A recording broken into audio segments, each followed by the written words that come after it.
आप सभी का चैनल में स्वागत है। आज हम लोग ऑब्जेक्ट ओरिएंटेड प्रोग्रामिंग को समझते हैं। Object oriented programming is a programming methodology और approach which stress is laid on data rather than code or function। आपको हमने पिछले वीडियो में बताया था कि a program is a set of instruction and there are two important components of a program, that is your data and code। Object oriented programming system और mythology की बात करें, इसने रियल लाइफ प्रॉब्लम्स को रियल लाइफ ऑब्जेक्ट की तरह treat करने की बात समझाई। ऑब्जेक्ट ओरिएंटेड प्रोग्रामिंग ने हमें एक नया वे और मैथोलॉजी दिया प्रोग्राम को डील करने का। ऑब्जेक्ट ओरिएंटेड प्रोग्रामिंग को डिज़ाइन करने के पीछे नई सबसे इम्पॉर्टेंट जो रीज़न रहा वो ये था कि एक्सपर्ट चाहते थे कि प्रोग्रामर्स प्रोडक्टिविटी को इंक्रीज कर सकें। प्रोडक्टिविटी मीन्स वो लेस टाइम में मैक्सिमम प्रोडक्टिविटी कर सके।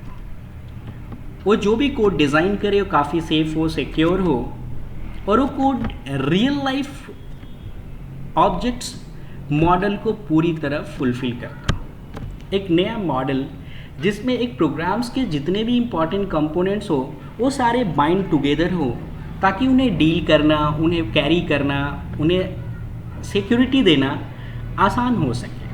ऑब्जेक्ट ओरिएंटेड प्रोग्रामिंग सिस्टम का सबसे इम्पॉर्टेंट चीज़ उसका वो प्रिंसिपल और फीचर्स है जो इस प्रोग्रामिंग सिस्टम को रियल लाइफ प्रॉब्लम्स या रियल लाइफ ऑब्जेक्ट के काफ़ी करीब और उनसे कनेक्ट करता है। So you have different principles or concepts of OOPS, that is your encapsulation, abstraction, inheritance and polymorphism. These four are the most important principle of OOPS. First is your encapsulation. Encapsulation means the wrapping up of data and code in a single unit. जिस तरह से real life में बहुत सारे ऐसे objects को हम देखते हैं जहाँ पे उस ऑब्जेक्ट्स के पार्ट्स और उसके बिहेवियर्स को रैप करके रखा जाता है ताकि आउटसाइड द वर्ल्ड से वो सेफ और सिक्योर हो। तो इस कंसेप्ट को ऑब्जेक्ट ओरिएंटेड प्रोग्रामिंग सिस्टम ने प्रोग्राम्स और प्रोग्रामिंग के लिए लेके आया, जिसे हम इनकैप्सुलेशन कहते हैं। Second is your abstraction. Yes, it is an act of representing essential features without knowing the background details.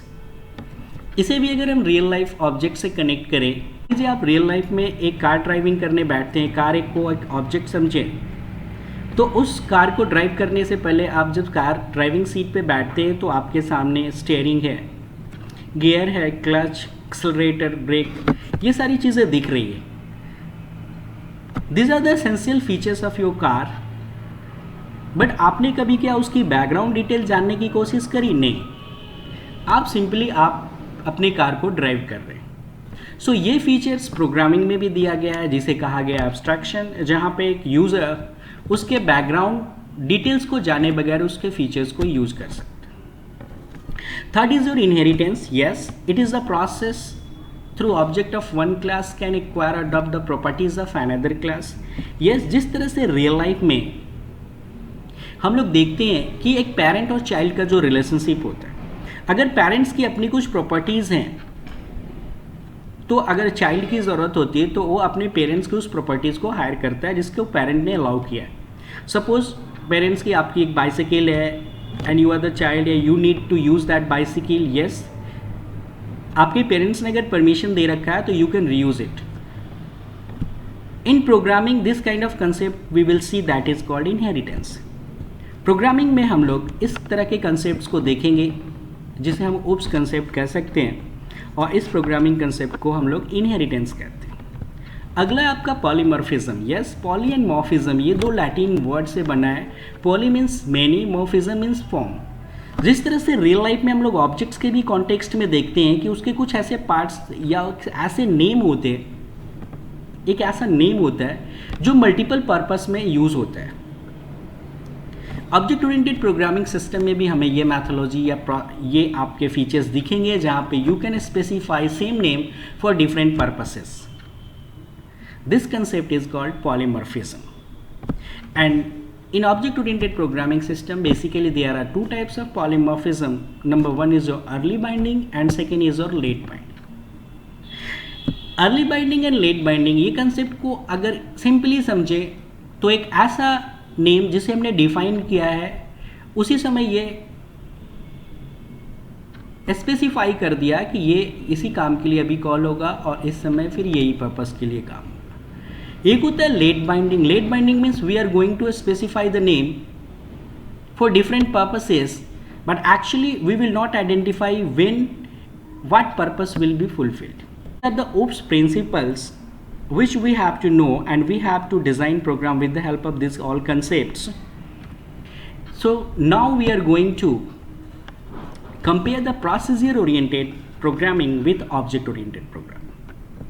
In procedure oriented programming, the stress or laid was on code rather than data.